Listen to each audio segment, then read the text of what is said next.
after the announcement about the yard sale. Okay. Sounds good.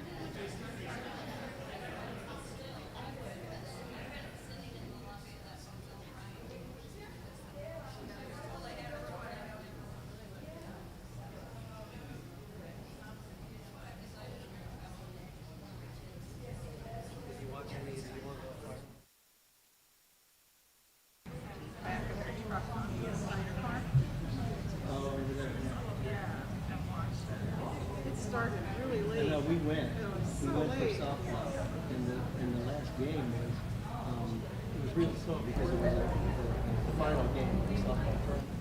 It was really slow because the teams were equally knowledgeable.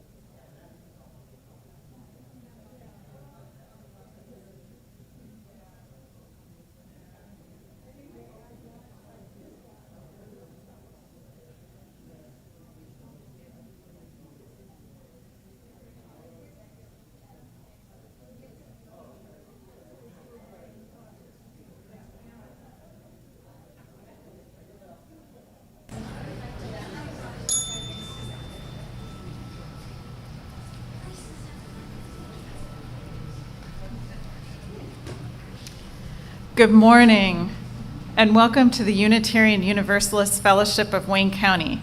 We are a diverse congregation that welcomes you as you are, regardless of your age, ethnicity, race, sexual orientation, gender identity, economic status, or physical ability.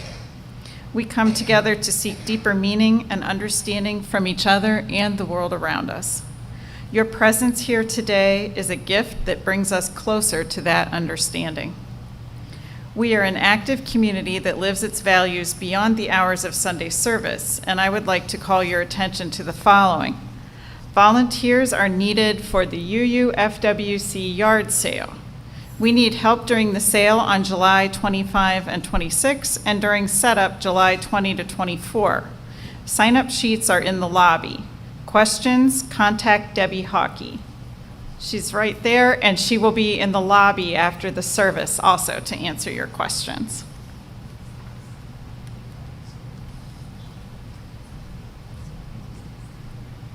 Morning, everybody.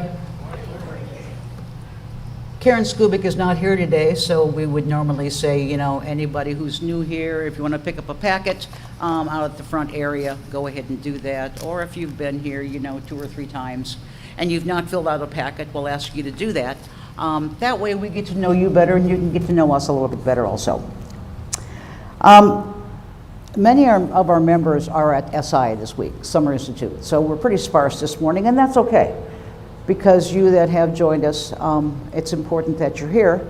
And let's give a wave to all of the folks on YouTube. Hello, thank you for joining us, folks on YouTube. We're going to talk about communication this morning. And we're using 2 forms of communication right now. We're using our streaming service to get to those folks who cannot be here physically. And then we're using the spoken word. 2 of our simplest forms of communication. Period is a spoken word. But we're going to be talking more about that this morning. And I wanted to talk to you about those other forms, and they've gone all the way through our history, and actually before we were actually Homo sapiens. So thank you for being here. Thank you for joining us.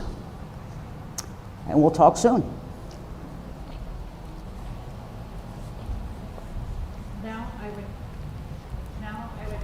You to open your minds and silence your cell phones for our time together.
Our chalice lighting this morning is by Joan Didion.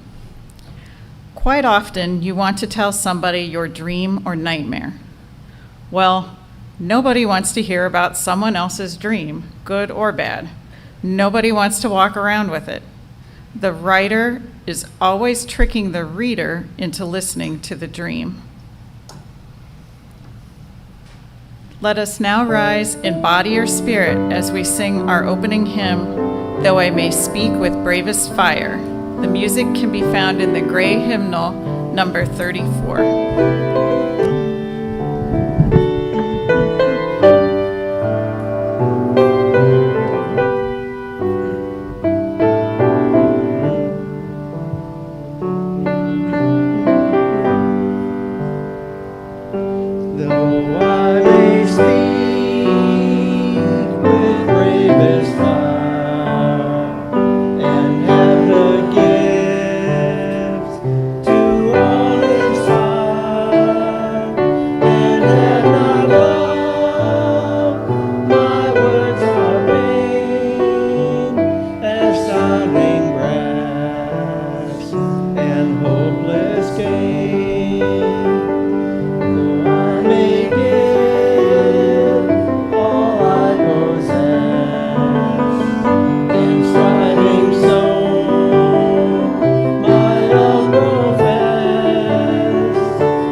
Need to turn on my voice.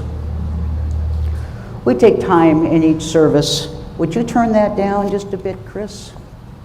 I tend to be a little, okay, that's better. We take time in each service to have a brief moment of meditation to quiet our minds.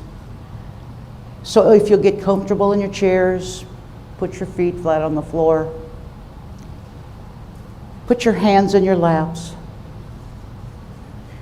take a big, deep breath, and as you slowly exhale, feel your shoulders come down below your ears. Take in another deep breath, and as you exhale, rid yourself of problems and the condition of the world outside of these walls. Know that you are safe and cared for within these walls.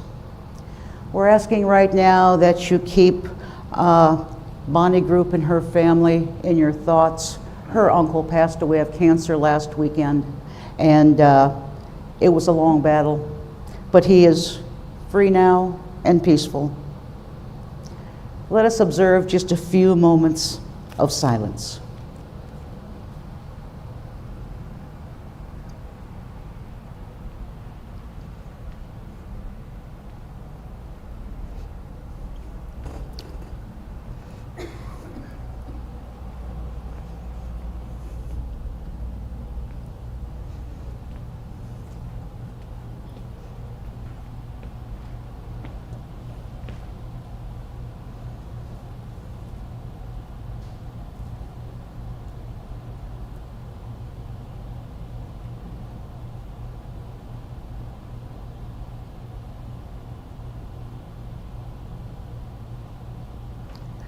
We know that we all come into this building with cares and concerns which are unspoken.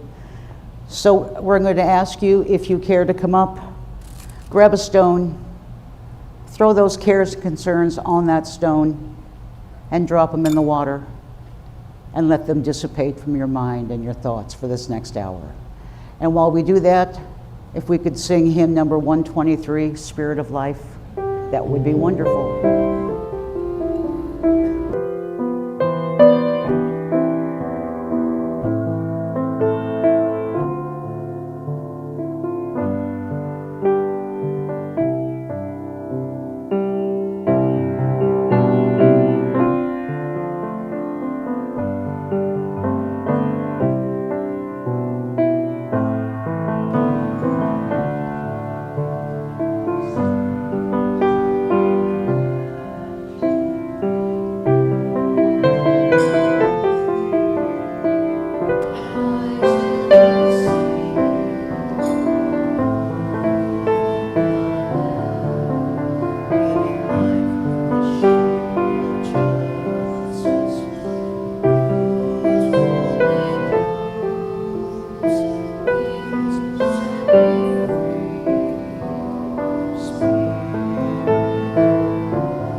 Our faith is centered on the belief that we can make this world a better place for all who dwell in it. In order to realize that vision, we need both the motivation and the means. Your donation helps the community put its faith into action by supporting our programming and facilities. This morning and throughout the month of July, donations that are not designated for another purpose will be split with the Worcester Hope Center. The Worcester Hope Center provides food, clothing, haircuts, and hygiene products to over 3,500 families in the Wayne County area annually. For those who are watching online or who do not carry cash, you can donate on our website by scanning the QR code in the order of service and on the screen. The offering will now be collected and gratefully received.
Join me in this unison reading. The words are on the screen. Let us be grateful when we are able to give, for many do not have that privilege. Let us be grateful for those who share their gifts with us, for we are enriched by their giving. Let us be grateful even for our needs, so that we may learn from the generosity of others. Today's first reading is by Carl Sagan. A book is made from a tree. It is an assemblage of flat, flexible parts, still called leaves, imprinted with dark, pigmented squiggles. One glance at it, and you hear the voice of another person, perhaps someone dead for thousands of years. Across the millennia, the author is speaking clearly and silently inside your head directly to you. Writing is perhaps the greatest of human inventions, binding together people, citizens of distant epochs who never knew one another. Books break the shackles of time, proof that humans can work magic. Today's second reading is also by Carl Sagan. If we can't think for ourselves, if we're unwilling to question authority, then we're just putty in the hands of those in power. But if the citizens are educated and form their own opinions, then those in power work for us. In every country, we should be teaching our children the scientific method and the reasons for a Bill of Rights. With it comes a certain decency, humility, and community spirit. In the demon-haunted world that we inhabit by virtue of being human, this may be all that stands between us and the enveloping darkness.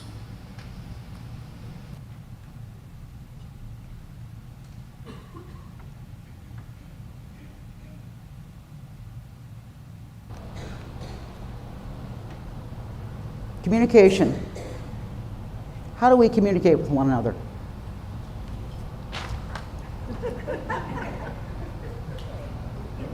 Okay, I didn't do that on purpose, it just happened, okay? But you saw how I communicated, okay? Some of us communicate with words, some of us communicate with gestures.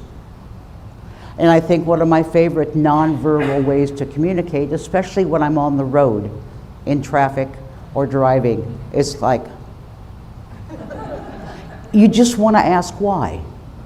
But you can do it without saying it. Of course, you can also communicate without using words with hand gestures, but those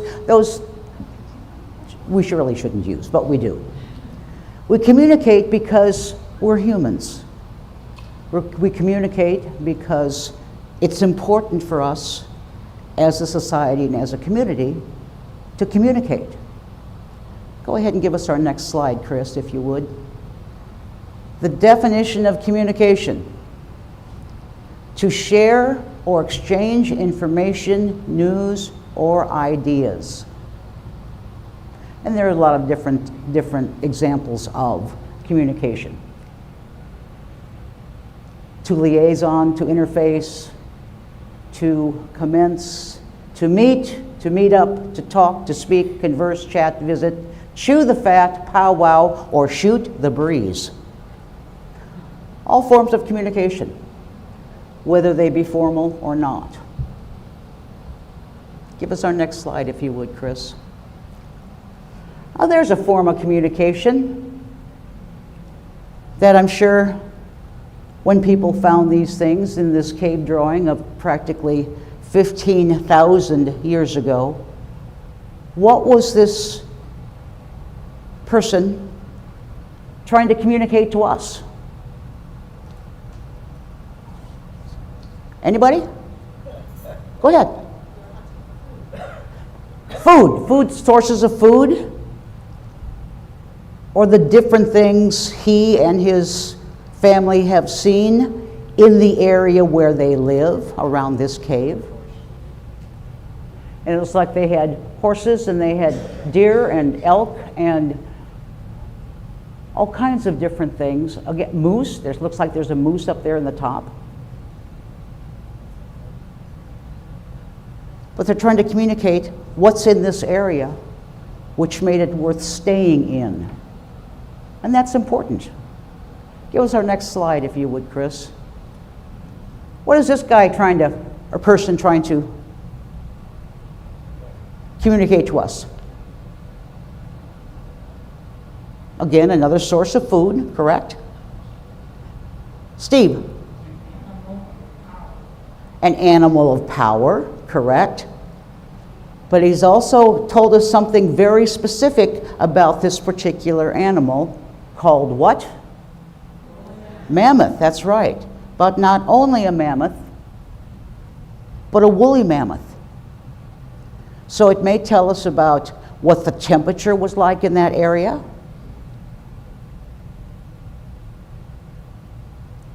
How would they kill one of these with spears? And I still find it amazing that they used these for a food source. Or maybe they didn't. Maybe they were trying to teach their children, do not walk behind or in front of this. Don't pet the furry beasts. I don't know. But the proportions on this are pretty good if you look at it. It is quite a work of art. What's our next slide, Chris? And here are some more cave drawings. Again, we have animals. Looks like they're hunting with bow and arrow. They're hunting with spears. They have the male of the species, the deer or caribou, and the female of the species. That tells us something else, doesn't it? What else does that picture tell us? They were hunting as a group. They were using different weapons, and they were hunting as a pack. What's our next one, Chris? Why do you think someone would put this on the wall of a cave?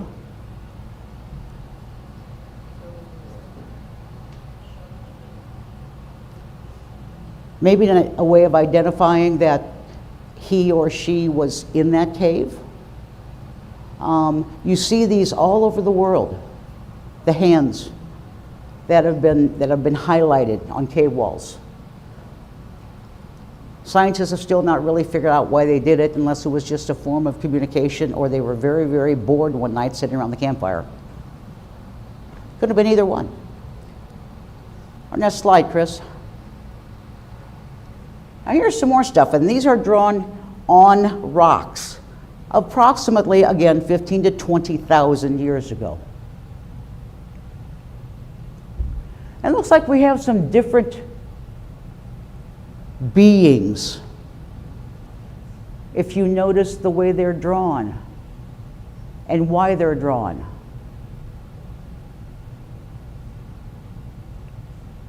Which brings my whole theory of how we got here in the first place, but we're not going to talk about that. Give us our next slide, Chris. Again, same kind of being with the light behind them, some type of something on their head. I don't know how they got those circles so perfectly round, but they did it. And again, these are drawn on rocks from some 20,000 years ago.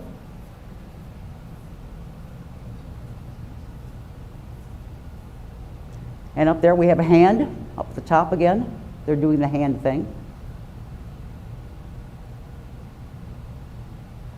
Next slide, Chris. The Nazca lines. I was actually looking at those last night on Facebook. You could do a 3D view of the Nazca lines where they would zoom in and look at them and zoom out. And of course, this is just one of them. And when you consider the mere size of these things that really are only available if you look at them from high in the sky, look at how perfectly they're drawn. The lines, the shapes, they're perfectly drawn. Give us our next one, Chris. This is probably one of the earliest forms of written language. This came from Persia approximately 10 to 12,000 years ago. And it looks like they used some type of almost triangular piece of wood, and they had to do this when the clay was still soft, because after the clay got hard, they couldn't add to this. But there are people out there who have deciphered this, and what it says, I don't know. But one of our earliest form of written communication was just another form of communication, which Carl Sagan was talking about, being the writer and taking that person to their dream and capturing you. Next slide, Chris. All right. We see this all over the tombs that they have uncovered, not only in Luxor, but inside of the pyramids. Of course, were meant for the tombs for the kings. And they used all of these symbols. And give us the next slide, Chris. So if you want to decipher that, here it is. You can actually, get a copy of this and decipher what they were saying on the walls of the temples. It may take a little time, but it will tell you what all of these meant and how they used pictures instead of the alphabet. Next slide, Chris. Sequoia. He was a Cherokee Indian who was fascinated with the written language that he would see people who came to this country beforehand. He was fascinated by the written language of English. And so he created a writing system for the Cherokee language, developed his own writing system, his own alphabet, and that is their alphabet of their spoken language, Cherokee. Give us the next slide, Chris. That's what it looks like. Now, he developed all this on his own, so they would have a written example of the Cherokee language. Lots of different letters, and some of the letters, and you can even tell at the bottom, they've got the A, E, I, O, U, all the vowels, and it would say how it sounded and everything else. It's really quite fascinating if you check into this written language. But again, he wanted to save the stories of the Cherokee people. Again, the Egyptians, they wanted to save the stories of the kings or the queens. They wanted to save the stories, save the oral things in written form, because if the stories aren't told from generation to generation through the oral language, they would eventually be lost. Give us our next slide, Chris. So here's what we've got today. Everybody uses emojis, okay? So this is what we use when we text or we send messages to one another. We send hearts, or we send birthday greetings, or we're back to using the same type of things that they used on the cave walls and Egypt used on the walls. So everything we're doing now, which we think is new, is not new. What's new? What's new is old. What's old is new again. And they keep adding emojis for all different kinds of attitudes, for emotions, for how they feel, for things they may not want to put in writing, but they have pictures. And that's why we have memes also. Memes aren't new. Emojis really aren't new. We're just using them in a different form. It's how we communicate. How we communicate with each other is important. The tone we use with one another is important. The words we say are important. And understand that once those words come out of our mouth, we can't take them back. Think about what you say. If you count to 5 before you say what you want to say, chances are you're probably not going to say it.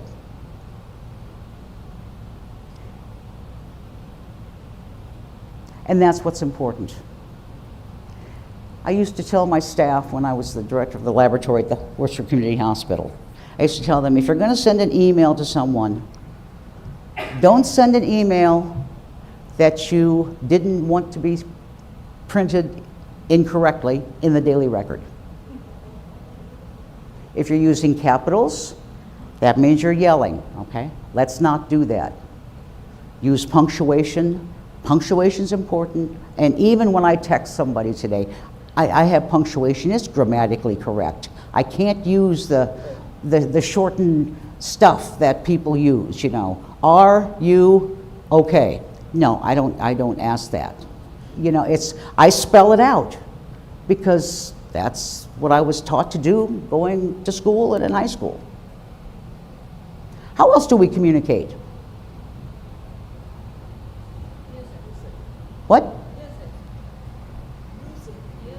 Music.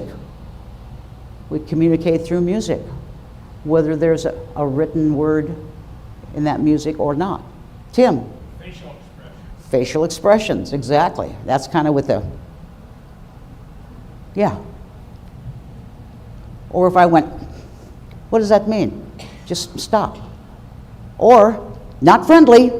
Sometimes I need a red collar. Not friendly. Not friendly today. You know, dogs that wear red collars are supposedly ones that aren't friendly. I didn't know that until recently. And for all of you dog owners, did you know that? Okay, you're shaking your head, all right. But yeah, supposedly that's what a red collar means, is the dog is not friendly, so stay away. Sometimes I need a red collar. I'm not friendly either. It's an easy way to communicate without having to say it. How else do we communicate?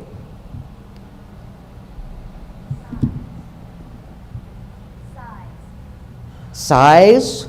Mm-hmm. Written word. Mm-hmm.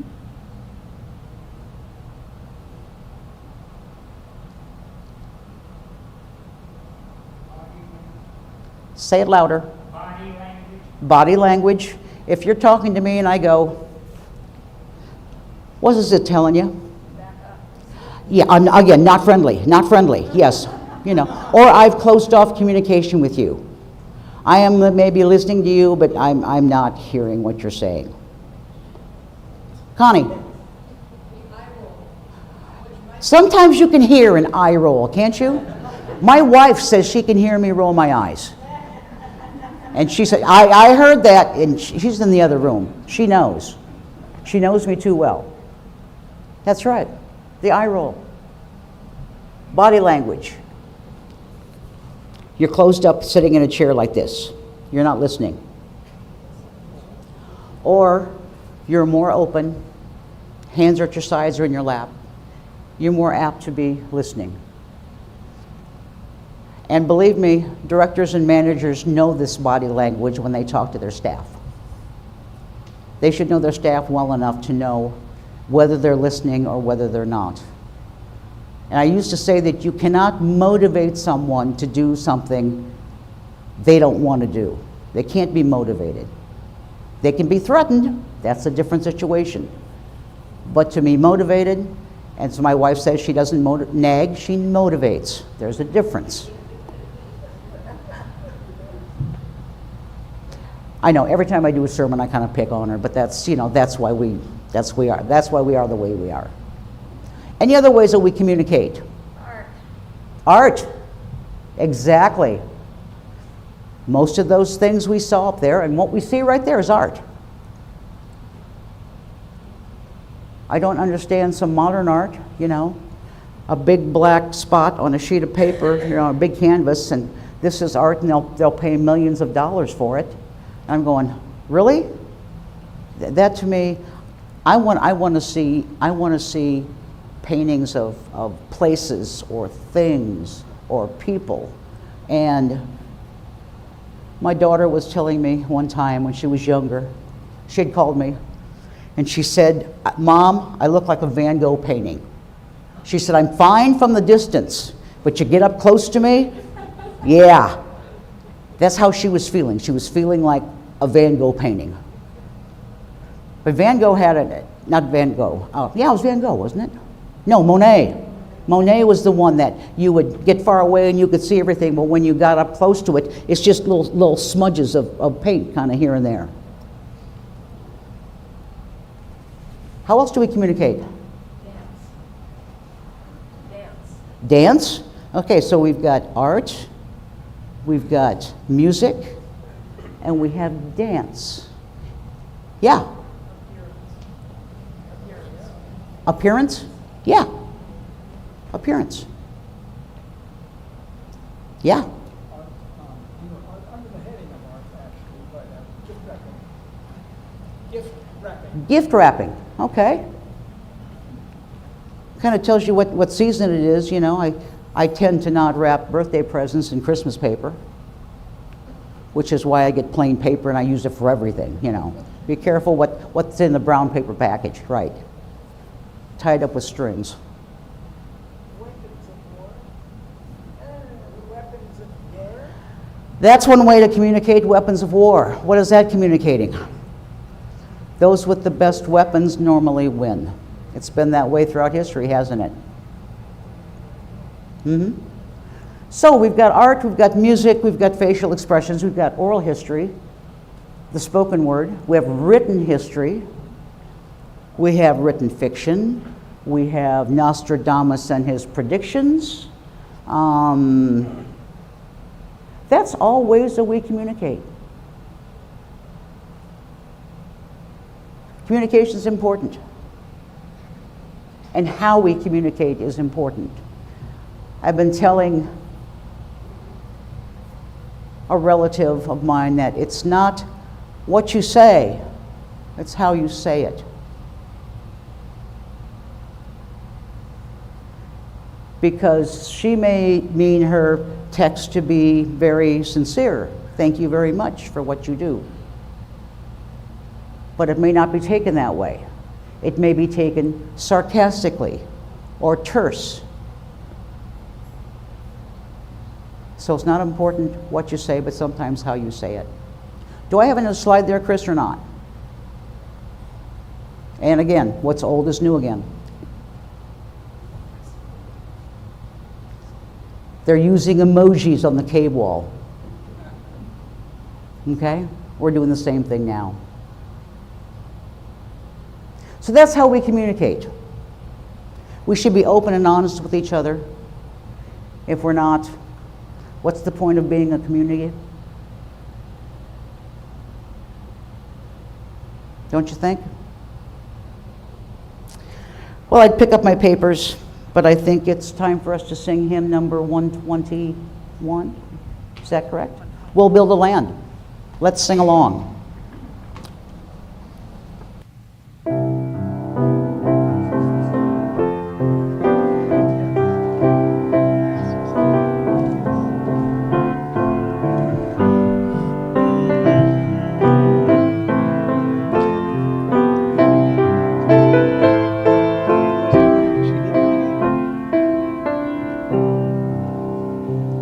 We'll build a land where we bind up the broken.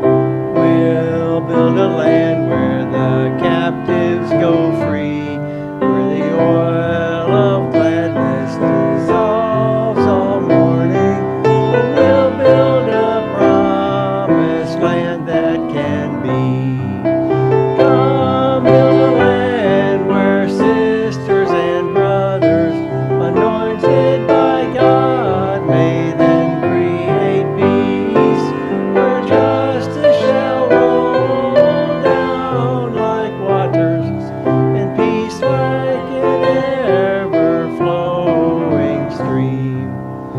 We'll build a land where we bring the good tidings to all the afflicted and all those who mourn, and we'll give them garlands instead of ashes. Oh, we'll build a land where peace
Our closing words today come from Reverend Dr. Mark Bellatini.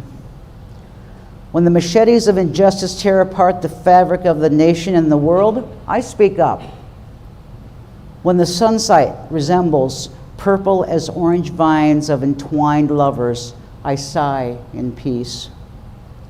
When the mud of deceptions and trickery smear the mirror of public life, I speak up. When the moon rests like a thin slice of lemon in the sparkling glass of morning, I smile in silence. When the insecure bully me, or the greedy clutch at my common purse, I speak up. When a song lifts my soul aloft like a lark, I swoon in silence. So let it be.